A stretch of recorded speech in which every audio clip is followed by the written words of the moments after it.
All right, we're going to take a minute and unpack this NAR settlement real quick. If you haven't heard, if you're not in the market to buy a home or do anything with real estate, you're probably not going to be too aware that this is even going on.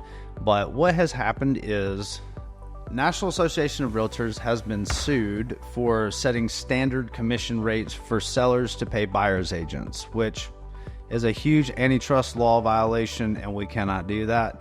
Now, I will say they did deny doing it. They did deny it, but they did also pay the settlement because they didn't want to go to a jury trial and then have to pay even more money. So that's where it's coming from. And there's some changes that are going to be made here in the next, I'd say, 3 days. It goes into effect August 17th. So if you're buying a home, basically what this is going to mean for you is you are going to have to sign a buyer brokerage or buyer representation agreement.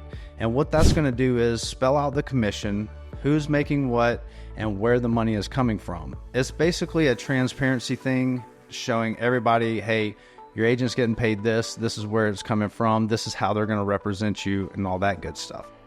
So in my opinion, I don't really see this happen.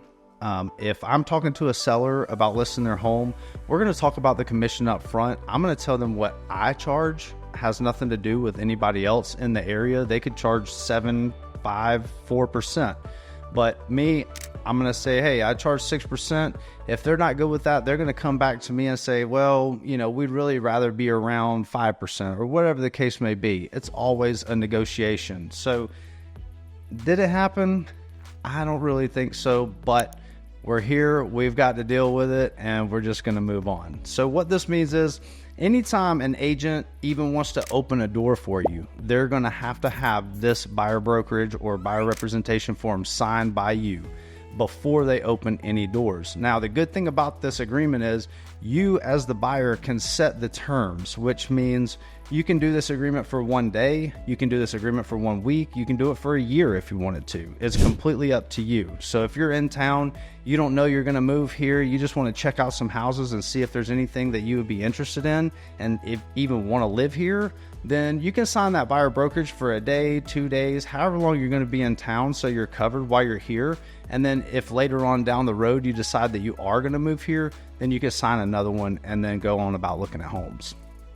This is just the basics, okay? There's plenty of other stuff that we could dive deep into, but you as a buyer, all you really need to know is that you're going to have to sign one of these agreements if you want to look at homes. Now, if you've been working with an agent for a little while and you haven't signed one of these yet, don't get upset with them. It's not something that they're just trying to make you do to get in an agreement with them. This is something coming from the top, and we've got to follow it, or it's going to be $5,000 fines being handed out left and right. And I know myself, I'm not trying to get a $5,000 fine. So just sign it for your agent. All right. It's really, at the end of the day, it's going to be beneficial for you. It's going to protect you. You're going to know your best interests are being taken care of as the agent is representing you throughout the process. So it's really not a big change for you other than you have to sign a piece of paper. The biggest change is going to be on the agent side, where we have to negotiate our commission and all that kind of stuff, which at the end of the day is not a really big deal to me because that's what we do every day. So it's not anything that's like super crazy. So that's about it as far as what you're going to see as a buyer change in the process. So if you've bought a home before and you're like, well, I didn't sign one of those until this time, it's just not like that anymore. You have to sign it up front before an agent can even open a door for you. So that's about it. I mean, like I said, there's a bunch of other stuff that goes along with it, but you as a buyer would never even see any of that. That's all behind the scenes stuff that agents have to deal with and take care of. You just have to know where the commission is coming from, how much the commission is, and how it's being paid. And that is basically the gist of the settlement and the changes that are going to come out of that settlement.